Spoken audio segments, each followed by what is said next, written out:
তারিখটা ছিল 24/5/2024, অর্থাৎ আমার জন্মদিন। তো সকাল সকাল তনু বৌদির কাছে সুন্দর করে সেজে গুজে চলে গেছিলাম গোপাল ভাঁড় রেস্টুরেন্টে, কারণ এখানেই আমার বার্থডে সেলিব্রেট হয়েছিল।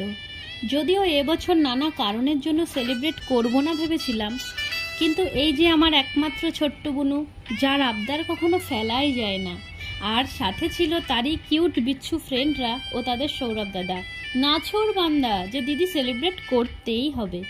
তো দেখলাম উপায় তো নেই, তবুও যেটুকু পিছুটান ছিল তাও ক্লিয়ার করে দিল আমার পরম শ্রদ্ধেয় স্যার আর সীমান্তদা। বলল, তুমি যখন সেলিব্রেট করতেই চাও না, তাহলে আমরাই আয়োজন করি, তোমার জন্য না হয় সারপ্রাইজ থাক। তো সবার মিলিত প্রয়াসে এত সুন্দর সারপ্রাইজ, যা আমার কল্পনারও অতীত। ছোট্ট অনুষ্ঠানের আয়োজন হয়েছিল, মামা সুন্দর করে উইশ করলো, সাথে কাকিমার গান, কাকুর কথা, পূজা আর আনোরার বিশেষ অভিজ্ঞতা শেয়ার, অভিজিৎ জয়িতার কবিতা, আর আমার ছোট্ট বুনুর অসাধারণ একটা কবিতা, যদিও ভিডিওটা কোনো কারণে মিস হয়ে গেছে, প্রসেনজিৎ প্রভাতের বক্তব্য, স্যারের সুন্দর অ্যাঙ্কারিং, আর সাথে কবিতা, আর আমার বেস্ট ফ্রেন্ড সৌরভের সুন্দর অভিজ্ঞতা উপস্থাপন, যার মূল বক্তব্য ছিল 1 বছরে 10টা বন্ধু বানানো ব্যাপার নয়, 10 বছরে একটা বন্ধুকে টিকিয়ে রাখাই আসল কথা।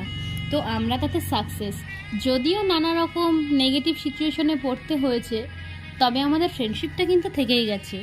এরপরে কেক কাটা, খাওয়া দাওয়া, গিফট দেওয়া, এটা আমার বেস্ট ফ্রেন্ড ও বুনুর দেওয়া বেস্ট গিফট। আর একটা ফ্রেন্ড আসতে পারেনি, তবুও খুব আফসোস হচ্ছিল, এই রিং লাইট আর ভিডিও স্ট্যান্ডটি পাঠিয়ে দিয়েছে। সব মিলিয়ে সবার মিলিত প্রয়াসে অসাধারণ একটা দিন ছিল। তোমাদের কেমন লাগলো সেটা অবশ্যই কমেন্ট বক্সে কমেন্ট করে জানিও।